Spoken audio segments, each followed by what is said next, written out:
우리는 하나님께서 선하심을 믿습니다. 복음의 핵심은 하나님의 선하심입니다. 우리가 신앙생활을 해나가면서 기억해야 할 것, 제가 여러 차례 말씀을 드렸습니다만 오늘도 다시 한번 말씀드리겠습니다.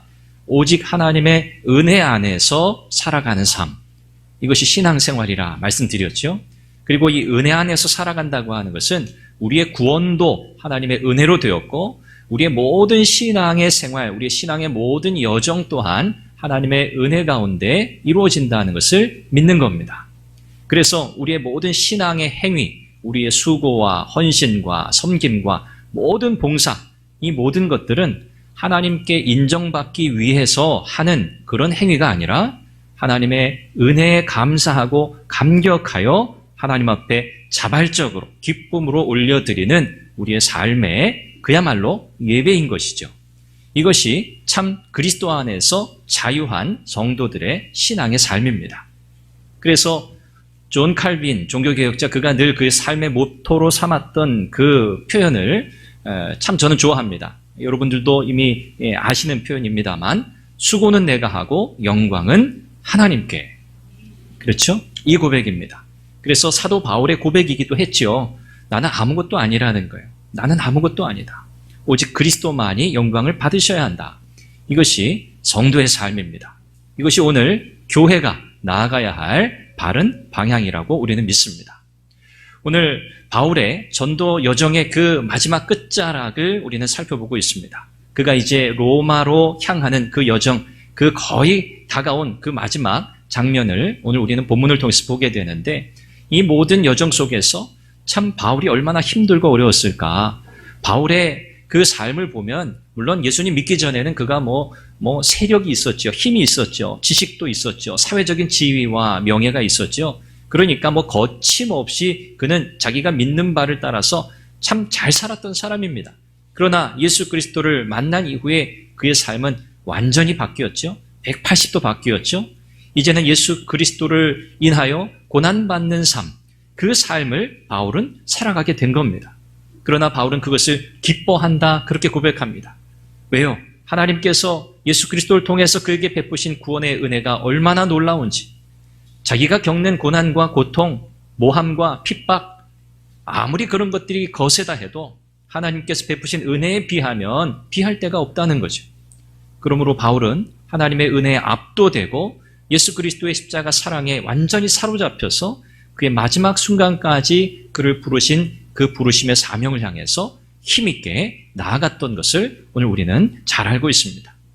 오늘 본문도 그 장면을 우리에게 보여줌과 동시에 하나님의 선하심이라고 하는 것, 이 하나님의 선하심이라고 하는 것은요, 하나님께서 부르시고 하나님께서 택하시고 하나님의 자녀 삼으신 하나님의 백성들을 위해서 하나님이 친히 앞서 일하신다는 거예요. 이것이 하나님의 선하심입니다. 하나님은 그냥 사람을 창조해 놓고 너희들이 알아서 살아라 하신 하나님이 아니시죠? 하나님은 목적을 가지고 인생을 창조하셨어요. 하나님의 영광을 위해서 기쁨으로 인생을 창조하셨어요.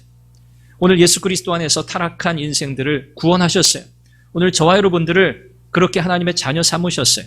하나님은 그 일을 기뻐하셨어요. 우리가 요청한 게 아닙니다. 하나님, 우리 구원해 주세요. 하나님, 우리 좀 어떻게 좀 끄집어내 주세요. 요청하지 않았어요. 하나님께서 먼저 오셨어요. 그것이 십자가의 사랑이죠. 그것이 성육신이죠. 이것이 바로 하나님의 선하심입니다. 우리는 이 믿음, 이 신앙 때문에 이 땅에서의 우리의 신앙의 여정을 살아갈 수 있어요. 어떤 어렵고 힘들고 어떤 상황, 어떤 형편, 어떤 처지에 우리가 놓이게 되더라도 우리가 흔들리지 않고 또 다시 일어나서 이 믿음의 길을 결연하게 갈 수 있는 그 이유, 근거가 바로 하나님의 선하심에 있습니다. 우리를 향한 하나님의 사랑은 변하지 않습니다. 하나님은 신실하십니다. 여러분을 향한 그 놀라운 계획을 가지고 계실 뿐 아니라 그 계획을 너희들이 알아서 이루어 봐 라고 하시는 분이 아니시라, 이것은 하나님의 계획이기에 하나님께서 그 계획을 친히 이루어 가신다고 성경은 말씀합니다. 그 일을 위해서 하나님 우리에게 허락하신 모든 상황과 여건과 형편을 다 사용하시죠. 세속적인 정치, 권력, 사람들의 음모, 술수, 핍박, 바울을 둘러싸고 있는 이 모든 상황 속에서 하나님은 그분의 뜻을 변함없이 이루어가고 계신다는 사실을 성경은 우리에게 분명하게 가르쳐 줍니다. 그러므로 하나님은요, 반드시 그분의 뜻을 이루신다는 것을 믿으시기 바랍니다. 하나님은 그분의 뜻을 이루시기 위해서 택하여 부르신, 사명을 맡기신 하나님의 사람들을 끝까지 지키고 보호하신다는 사실을 여러분 믿으시기 바랍니다. 오늘 우리는 이 두 가지 사실을 본문을 통해서 살펴보려고 합니다. 우리가 지난 주일 말씀을 우리가 나누면서 벨릭스에 의해서 사도 바울이 이 가이사랴에 있는 헤롯 궁에 2년간 구금되었다는 사실을 살펴보았죠. 벨릭스는 재판을 빠르게 처리하지 않았습니다. 유예시켰죠. 2년 동안 바울은 이 가이사랴에 머물게 돼요. 바울이 2년 동안 이 갇혀있는 이 시간 어떻게 생각하면 답답하고 무고하게 갇혔으니까요. 참 억울하잖아요. 그런데 달리 생각해 보면 사실 이 2년이라는 시간은 바울에게는 휴식의 시간이었어요. 다른 어떤 외부의 유대인들의 어떤 모함과 또 생명의 위협으로부터 보호받는 그런 시간이었고, 그 가운데서 또 자유롭게 사람들을 만날 수 있는 그런 기회가 있었지요. 그래서 당시 로마의 통치자들, 로마의 유력한 자들, 이런 사람들에게 복음을 전할 수 있는 기회도 얻을 수 있었기 때문에 이 가이사랴에 머물던 2년이라는 세월은 사실 바울에게는 또 특별한 은혜의 시간이었습니다. 본문을 보니까 벨릭스의 뒤를 이어서 새로운 총독이 부임합니다. 이 사람은 베스도라는 사람이에요. 벨릭스와 베스도는 역사가의 기록에 의하면 전혀 성향이 다른 사람이라고 그렇게 표현합니다. 벨릭스는 조금 좀 다혈질적이고 좀 즉흥적이고 좀 약간 기분파라고 할까요? 이런 성향의 총독이었다면 베스도라고 하는 사람은 굉장히 냉철하고 또 이성적이고 주변의 어떤 이런 상황이나 형편들을 아주 재빨리 이렇게 파악해서 또 자기에게 주어진 이 총독으로서의 임무에 굉장히 충실하려고 했던 인물이라, 이렇게 역사가들은 베스도를 소개합니다. 이 베스도가 유대 총독으로 부임하게 되는데 부임한 지 3일, 부임하자마자거든요. 사실은 부임하자마자 예루살렘에 방문을 해요. 이 총독의 주 관저는 가이사랴에 있어요. 해변 도시거든요. 굉장히 좋은 환경이죠. 거기에서 모든 이 총독의 임무를 다 관할하고 있었는데, 보통 예루살렘에 내려오는 경우는 유대인의 명절 때, 유월절, 오순절, 이런 유월절, 오순절과 같은 유대인의 명절에만 총독이 예루살렘에 내려왔어요. 유대인들의 어떤 시선도 있고 또 사람들이 많이 모이는 때이기 때문에 혹시라도 일어날 수 있는 어떤 불미스러운 일들에 대해서 즉각 대처하기 위해서 예루살렘에 1년에 그러니까 몇 번 안 오는 거죠. 그런데 이 베스도는요, 부임하자마자 3일 만에 예루살렘에 방문을 합니다. 예루살렘에 방문하게 되니까 2년 전에 바울을 고소했던 유대인들이 다시 기회를 잡아서 총독이 바뀌었으니까 우리가 새로운 사람에게 가서 이제 또 이 바울에 관한 이 고소건을 다시 다루어야겠다. 다시 바울을 재차 고소하고 이번에는 바울을 완전히 제거하자라고 하는 계획을 또 세우게 됩니다. 그래서 이 베스도를 찾아가서 바울이 지금 가이사랴에 있는데 그를 예루살렘으로 다시 이송해 와서 예루살렘에서 재판을 받을 수 있게 해달라고 요구를 하게 됩니다. 사실 이것은 바울을 암살하려고 하는 술수였죠. 그러나 하나님께서는 이번에도 2년 전에도 그러셨지만 바울을 지키십니다. 바울을 보호하십니다. 그리고 예루살렘이 아니라 이제는 로마로 가서 가이사 앞에서 재판받을 수 있는 길을 열어주십니다. 결국 로마에 가서 복음을 전해야 한다고 하는 이 주님의 부르심에 이 모든 상황들을 우리 주님께서 친히 인도해 가고 계셨던 거죠. 우리는 하나님께서 어떤 상황 속에서도 그분의 뜻을 이루신다는 사실을 우리는 깨닫게 되고요. 그분의 뜻을 이루시기 위해서 택하신 하나님의 사람들을 끝까지 지키고 보호하신다는 사실을 우리는 깨닫게 됩니다. 바울에게만이 아닙니다. 바울이 겪은 모든 일들을 오늘 저와 여러분들도 겪을 수 있습니다. 또한 바울의 모든 어려운 힘든 상황 속에서 그와 함께 하셨던 우리 주님의 인도와 보호하심이 오늘 저와 여러분들과도 함께 하는 줄로 믿습니다. 그렇죠? 바울이 특별한 인물은 아니죠. 물론 그에게 주신 특별한 사명이 있지만 바울에게 주신 이 예수 그리스도의 증인되는 사명은 오늘 저와 여러분 모두에게 주신 공통의 사명이고, 똑같이 하나님 우리에게 은혜를 베푸시고 이 사명을 감당하게 하심을 믿으시기를 바랍니다. 우리는 이 본문 안에서 하나님의 계획이 결코 실패하지 않는다는 사실을 깨닫게 됩니다. 말씀드린 것처럼 보통 총독들은 가이사랴에 머물면서 특별한 날에만 예루살렘에 내려와 통치한다고 말씀드렸죠. 이 베스토는 아마 여러 가지 이유로 예루살렘에 내려왔던 것 같습니다. 아까 말씀드렸던 그런 이유도 있겠고요. 또 이제 유대인들과 좀 우호적인 관계를 맺어야 자기가 이 유대 지역의 총독의 역할을 해야 하기 때문에 조금 편안하게, 조금 어떤 불미스러운 일 없이, 갈등 없이 자기의 소임을 임기까지 잘 할 수 있으리라, 이런 생각 때문이었으리라 생각이 돼요. 누구나 할 수 있는 생각이죠. 그래서 베스토가 이 예루살렘에 내려오게 된 겁니다. 이때 이 기회를 놓치지 않는 사람들이 있었는데 바로 대제사장들과 유대 지도자들입니다. 이 성경에 대제사장들이라고 복수로 제사장들을 소개하고 있는데 보통 이제 대제사장은 한 사람이잖아요. 여기 지금 대제사장들이라 복수로 언급한 건 전직, 현직 대제사장들이 함께 다 나왔다는 거예요. 이 현재, 이 본문이 기록될 당시의 대제사장은 이스마엘이라는 대제사장이었고, 그 직전 대제사장은 아나니아라는 대제사장이었습니다. 보통 대제사장직은 직계 후손으로 이어지게 되어 있어요. 직계로 이어지게 되어 있어요. 그게 원래 법이에요. 그런데 그렇게 되지 않았다는 것을 보여주는 거거든요. 이렇게 직계로 이어지지 않고 대제사장들이 어떤 사내들인 공회에 의해서든 다른 어떤 조건에 의해서든 대제사장들이 이렇게 여러 명 세워지는 이런 상황들이 생겼던 거죠. 어쨌든 그들이 베스토에게 나와서 바울을 고소합니다.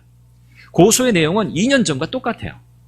두 가지 죄목이죠. 정치적인 죄, 로마에 해를 가할 정치범이다. 두 번째는 유대 종교에, 유대교에 큰 무리를 일으키는 마치 이단과 같은 존재라, 성전을 모욕한 자다, 율법을 무시한 자라, 이 종교적인 죄, 이 두 가지 죄목으로 똑같이 고소를 합니다.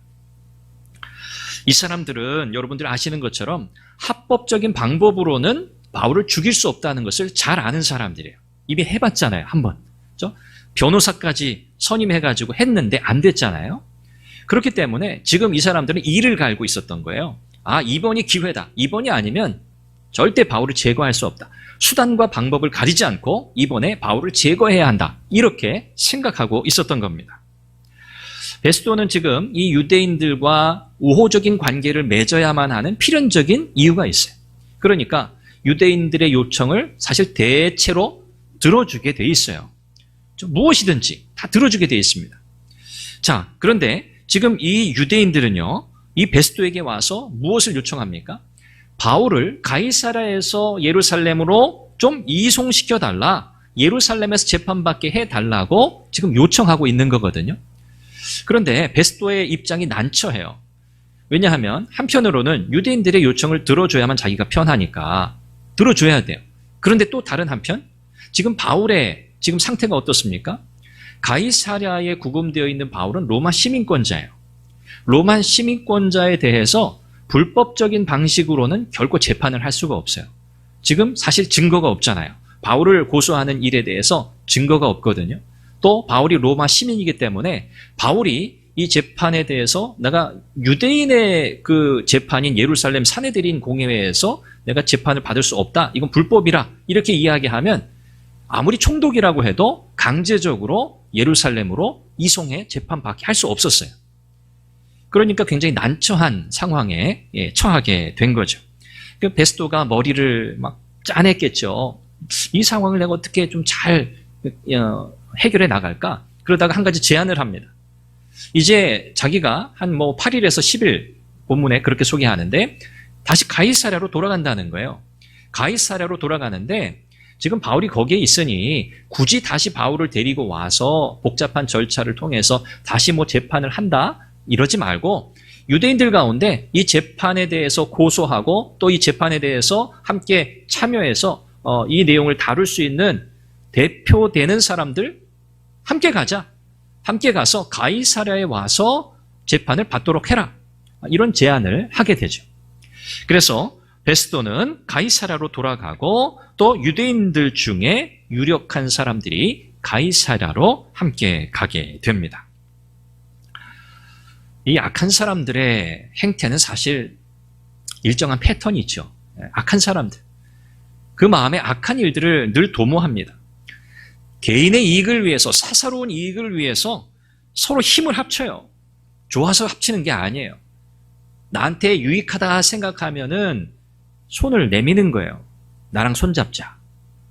그리고 자기가 얻은 것이 다 끝나고 더 이상 얻을 것이 없다 하면 어떻게 돼요? 언제 그랬냐는 듯이 등을 돌리는 거예요. 이게 바로 악한 사람들의 행태입니다. 오늘 본문에 등장하는 유대인들이 그런 사람들이에요. 이 사람들은 불의를 위해서 힘을 합쳐요. 마치 십자가에 예수님을 못 박았던 유대인들, 그들과 똑같습니다. 무죄하신 예수님, 그분을 십자가에 못 박은 자들, 지금 바울을 대하고 있는 이 유대인들도 똑같아요. 하나님 앞에서 믿음으로 살고 복음을 전하며 경건하게 살고자 하는 모든 그리스도인들도 사실은 이 악한 자들의 타겟이 됩니다. 성경은 그렇게 말씀해요. 그래서 바울이 디모데 후서 3장 12절에 보면 무릇 그리스도 예수 안에서 경건하게 살고자 하는 자는 핍박을 받을 것이다. 그렇게 말했어요. 디모데에게 그렇게 당부해요. 제대로 신앙생활한다? 제대로 예수님 믿는다? 바른 이 믿음의 길을 간다? 거기에는 반드시 그에 따른 이런 악한 자들로부터의 위협과 모함과 박해가 기다리고 있다는 것을 이야기하고 있는 거죠. 그러나 이런 악한 자들의 계획은요, 그야말로 악한 계획이기 때문에 이 모든 계획은 사실 결론적으로는 다 수포로 돌아가게 되어 있어요. 하나님은 이 악한 자들의 모든 계획을 이 베스도라고 하는 새로운 총독을 통해서 무산시키십니다. 실행되지 못하게 하세요. 이들이 이를 갈고 달려들었잖아요. 도끼를 품고 달려들었잖아요. 죽이겠다. 내가 반드시 죽이겠다. 이 사람들은 예수님도 십자가에 못 박은 사람들이에요. 그러니 사실 이들이 못할 게 뭐가 있어요. 이런 각오를 가지고 베스도를 찾아와서 그들이 바울을 예루살렘으로 이송해달라고 요청할 때 오늘 성경에 요청했다고 하는 이 단어는 반복해서 가서 귀찮게 제발 좀 보내달라고, 제발 이송해달라고 끈질기게 반복해서 요청했다는 그런 뜻이에요. 그냥 한번 옮겨주세요 이렇게 얘기한 게 아니에요. 그냥 끈질긴 거죠. 집요한 거죠. 그러나 오늘 우리는 사도 바울이 빌립보 2장 13절에서 하신 말씀을 우리 마음에 새기길 원합니다. 너희 안에서 행하시는 이는 하나님이시니 자기의 기쁘신 뜻을 위하여 너희로 소원을 두고 행하게 하시나니. 우리 안에서 행하시는 분이 누구시라고요? 하나님이십니다. 하나님이 행하시는 거예요. 우리 안에서 일을 이루시는 분은 하나님이세요. 그분의 계획을 우리 안에서 이루어 가시는 분, 주체는 하나님이세요. 그리고 그 하나님의 주도 아래에서 하나님의 기쁘신 뜻을 위해서 우리에게 무엇을 두고 행하신다고요? 소원을 두고 행하신다고 그랬어요. 하나님의 뜻이 이루어지기를 바라는 간절한 열망이에요. 하나님의 뜻이 이루어지기를 원합니다. 나의 인생을 통해서, 나의 삶을 통해서, 나의 형편과 나의 상황과 나의 처지를 통해서 하나님의 뜻이 이루어지기를 원합니다. 하나님은 그렇게 그분의 일을 이루어 가신다는 거죠. 우리를 향한 하나님의 계획이 있음을 믿으십시오. 여러분 개인을 향한 하나님의 뜻이 있다는 것을 여러분 믿으십시오. 그리고 그 뜻은 너가 알아서 이루라고 하시는 그 뜻이 아니라 하나님의 뜻이요. 하나님이 앞서 친히 이루시겠다고 약속하신 하나님의 계획임을 믿으시기를 바랍니다. 하나님의 영광을 위해서 이 일을 이루시려고 하나님은 우리 안에 간절한 열망을 부어주셨음을 믿으시기를 바랍니다. 그래서 우리 성도의 삶은 하나님의 영광을 위한 간절한 열망 가운데 살아가는 거예요. 하나님의 뜻이 이루어지기 원합니다. 하나님, 지금 나의 상황과 형편 어렵고 힘듭니다. 참 지루합니다. 지칩니다. 피곤합니다. 그러나 하나님의 계획과 뜻이 있음을 믿기에 하나님 다시 주님을 바라보며 내가 용기를 냅니다. 하나님, 변함없이 나를 사랑하시고 나를 인도해 가시는, 반드시 이루시는 그 하나님의 주권을 믿습니다. 우리가 이 고백 속에서 하루하루 믿음의 삶을 살아갈 수 있기를 간절히 바랍니다. 두 번째 사실은 하나님께서 끝까지 보호하신다는 사실이에요. 베스도가 가이사라에 도착하고 그 다음 날 바로 재판정을 엽니다. 재판 자리를 마련합니다. 굉장히 그 실행력이 빠른 사람이죠. 또 자기 임무에 충실한 사람이라고도 할 수 있을 겁니다. 재판 자리를 열고 바울을 데려오라고 하죠. 그리고 유대 지도자들과 함께 이제 이 재판을 지체 없이 진행하기 시작합니다. 이 재판 자리라고 하는 이 표현은 이 재판이 불법적 재판이 아니라 공식적인 재판이라는 사실을 전달해주는 그런 뜻이에요. 이제 재판 자리를 열었다는. 자, 재판 자리에 바울이 나오니까 유대인들이 쭉 둘러서서 바울을 이제 고소합니다. 뭐 검사가 기소하듯이 고소합니다. 말씀드린 정치적인 죄, 종교적인 죄로 고발을 해요. 그런데 증거는 이번에도 없어요. 증거가 없어요. 그냥 고발만 해요. 고소만 해요. 바울이 이 고소에 대해서 또 변호하죠. 나는 지금 이들이 주장하는 이 두 가지 죄에 대해서 전혀 해당 사항이 없다. 나는 정치적인 반란을 일으키려 한 적도 없고 나는 유대인의 성전, 율법을 모독한 적도 없다라고 분명하게 자기의 결백을 주장합니다. 그러니까 베스도가 가만히 들으니까 이 바울에게서 사실 뭐 증거도 없고 바울이 말하는 아주 당당하게 단호하게 지금 자기 주장 결백을 주장하는 이것을 딱 들었을 때 아마 이제 뭐 베스도가 이 바울의 건에 대해서 전임 총독이었던 벨리스를 통해서 또 루기오 천부장이었던 그의 서신들 아마 이런 기록들을 통해서 대체로 뭐 대략적으로 파악하고 있었으리라 생각이 돼요. 그러니까 뭐 자기가 생각해도 바울은 무죄하거든요. 그러니까 이 베스도가 분명하게 어떤 결정을 내리지 못해요. 유대인을 의식하면 바울을 처벌하는 게 맞아요. 그래서 유대인들의 세력을 얻는 것이 자기의 정치적인 입지는 좋습니다. 그런데 그렇게 할 수도 없는 상황이라 말씀드렸죠. 로마 시민권자예요. 증거도 없어요. 만약에 이런 상황에서 바울을 처벌한다? 이러면 총독의 자리에서 그는 해임될 수밖에 없어요. 굉장히 이 법적인 문제인 거죠. 그래서 이 베스도는 이 상황을 또 어떻게 해결해야 하나 하다가 바울에게 묻습니다. 그러면 당신이 예루살렘에 올라가서 이 사건에 대해서 다시 재판을 받을 의향이 있는가? 라고 묻습니다. 나름 좀 피해갈 방법을 이제 찾는 거죠, 베스도가. 그러면서 내 앞에서 재판받을 의향이 있냐? 이렇게 물어봐요. 내 앞에서. 자기가 가겠다는 거예요. 예루살렘까지 자기도. 그러니까 바울의 마음을 좀 한편 이거 불법적인 재판 받지 않도록 내가 내 역할을 할 테니 어떻게 좀 양보해서 예루살렘에 가는 게 어떻겠느냐. 지금 그 이야기를 하는 겁니다. 이 바울이 이 이야기를 듣고 뭐 여기에 설득될 바울이 아니죠. 바울이 단호하게 이야기합니다. 그럴 수 없다는 거예요. 증거도 없이 로마의 시민권자인 나를 예루살렘, 유대인의 법정에 보내는 것은 이건 불합리할 뿐만 아니라 이건 불법적인 일이라. 자기는 동의할 수 없다는 거죠. 그리고 바울이 뭐라고 얘기하죠? 나는 가이사에게 황제에게 상소하노라. 이게 이제 마지막이에요. 마지막. 이제 대법원 마지막. 우리로 치면 마지막 가는 거예요. 황제에게 재판 받기를 요청하는 거예요. 이것은 로마 시민의 권리였어요. 로마 시민은 누구든지 황제에게 재판받을 수 있는 권리가 보장되어 있었습니다. 바울이 로마 시민이었기 때문에 베스도에게 나는 황제에게 가서 재판받겠다고 요청을 해요. 이 베스도가 아마 한편 이야기를 듣고서는 마음에 야 다행이다 했을지 몰라요. 왜? 자기가 지금 뭔가 결정 내릴 수 없는 상황이잖아요. 그러니까 어떤 결정을 하든 자기가 피해를 볼 수 있어요. 그런데 바울이 나 황제에게 가서 재판받겠다 하니까 얼마나 사실 좋아요. 자기 손에서 이 바울에 관한 문제를 그냥 털어버릴 수 있는 지금 그런 상황이 되었잖아요. 이 베스도가 이 배석자들은 요즘으로 하면 배심원단 혹은 법률 자문단 그런 사람들이에요. 이 사람들과 잠시 의논을 해요. 바울이 황제에게 지금 상소하겠다고 요청하는 이 일에 대해서 의논했겠죠. 그리고 나서 결정을 내립니다. 바울이 로마 황제에게 상소하였으니 그것을 받아들이겠다. 이제 결론이 난 거예요. 바울에 관한 재판 모든 이 내용은 이제 황제 앞에서 받는 재판으로 다 넘어가고 말았습니다. 이 당시의 황제, 이 가이사라고 하는 건 이제 로마 황제를 가리키는 거예요. 시저, 로마 황제. 당시의 로마 황제는 여러분이 잘 알고 계시는 네로 황제입니다. 네로.